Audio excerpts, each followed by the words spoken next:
अस्सलाम वालेकुम। Homeopathy doctor Nasir Ahmad Chaudhary, साबिक सदर नेशनल काउंसिल फॉर होम्योपैथी।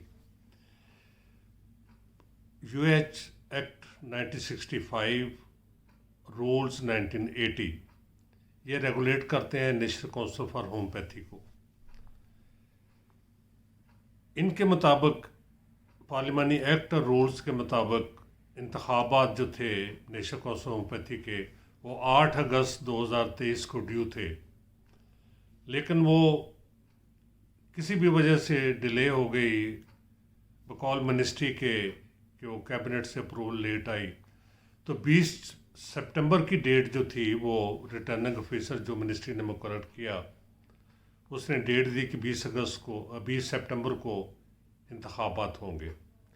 उसके लिए नॉमिनेशन पेपर यानी जो उम्मीदवारान थे इलेक्शंस के, हमारी पंजाब की 5 सीटें हैं, सिंध की 3 सीटें हैं, केपी के 2 और बलूचिस्तान 1।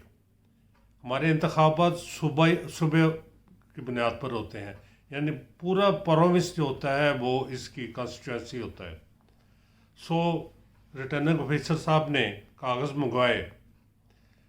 अब इंतखाबात में हिस्सा लेने के लिए उन 12 मेंबरान ने भी कागजात जमा करा दिए जो ऑलरेडी काउंसिल के मेंबर थे।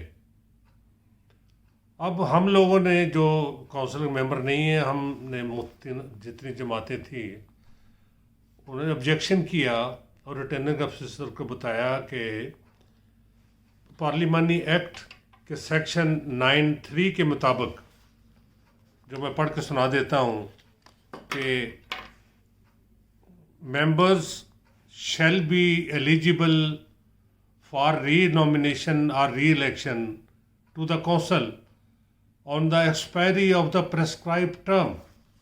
यानी बड़ा क्लियर लिखा हुआ है यूनानी आयुर्वेदिक होम्योपैथिक एक्ट 1965 में, जो हमारा पार्लिमानी एक्ट है, कि मेंबर्स अपनी प्रेस्क्राइब टर्म ख़त्म होने के बाद री-नॉमिनेशन या री-इलेक्शन के लिए या इंतखाबात में हिस्सा लेने के लिए अहल होंगे।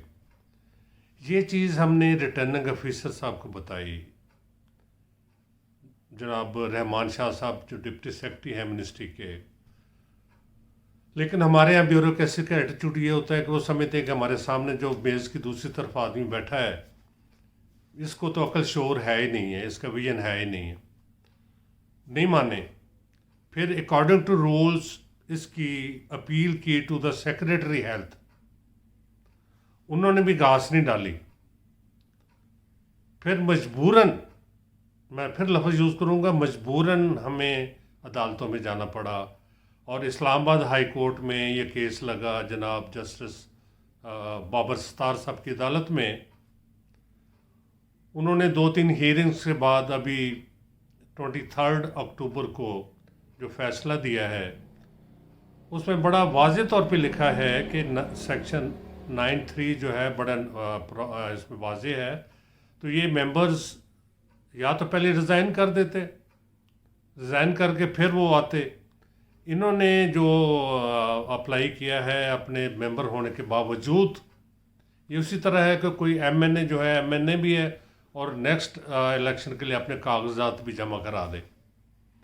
तो बहरहाल उन्होंने अभी अपने फ़ैसले में जो उन्होंने अनाउंस किया है 23 अक्टूबर को, तमाम मेंबरान काउंसिल जो कि ऑलरेडी मेंबर हैं और वो इंतखाबात लड़ना चाहते हैं उनको डिस्क्वालीफाई कर दिया। उनके रिटर्निंग ऑफिसर को हदायत दी है कि इन सब के कागजात मुस्तरद करने के बाद बाकी जो उम्मीदवार बचे हैं उनकी लिस्ट को फाइनल करे, उसको डिस्प्ले करे और इंतखाबात कौंसल की टेन्योर जो 16 नवंबर को ख़त्म हो रहा है इससे पहले इंतखाबात कराए।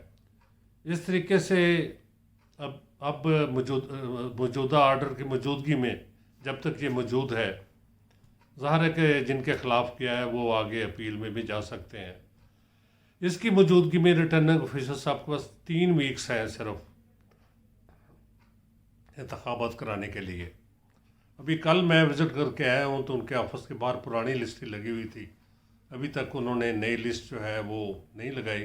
तो मुझे समझ नहीं आता कि कैसे वो नई लिस्ट लगाएंगे और कैसे वो इंतखाबात का इनेकाद करेंगे। لیکن ایک چیز واضح ہے کہ اگر بیوروکریسی لفٹ کرائے ان لوگوں کو جو پروفیشنلز ہوتے ہیں، یہ جو پروفیشن کی نمائندگی کرتے ہیں، اسٹیک ہولڈرز ہیں، ان کی بات سنیں، غور سے سنیں اور اپنی مرضی نہ ٹھونسے، تو عدالتوں میں کیسز کرنے کی یا وفاقی مصحف جانے کی کسی کو ضرورت نہیں ہے۔ اب ظاہر ہے کہ وکیل کرنا، کیس کرنا، اب وہ ٹھیک ٹھاک قسم کا ایکسپینسز بھی ہیں، ویسٹیج آف ٹائم بھی ہے۔ اسی طریقے یہاں میں ایک چیز واضح کرنا چاہتا ہوں کہ ہماری سینٹ اور نیشنل اسمبلی کی اسٹینڈنگ کمیٹیز کی میٹنگز ہوتی ہیں، وہ سینیٹر حضرات، ایم این اے حضرات جو کہ بہت مصروف ہوتے ہیں اپنے اپنے علاقوں میں، وہ بھاگتے ہیں بیچارے اسلام آباد آ کے میٹنگز اٹینڈ کرتے ہیں، اور پھر وہ دونوں فریقوں کو سن کے کوئی نہ کوئی ڈائریکشنز دیتے ہیں۔ اب جس طریقے سے ڈائریکشنز پہ منسٹریز عمل کرتی ہے، باقی کا تو میں کچھ نہیں کہہ سکتا، لیکن وزارت صحت بالکل ان کی ڈائریکشنز کو لفٹ نہیں کراتی۔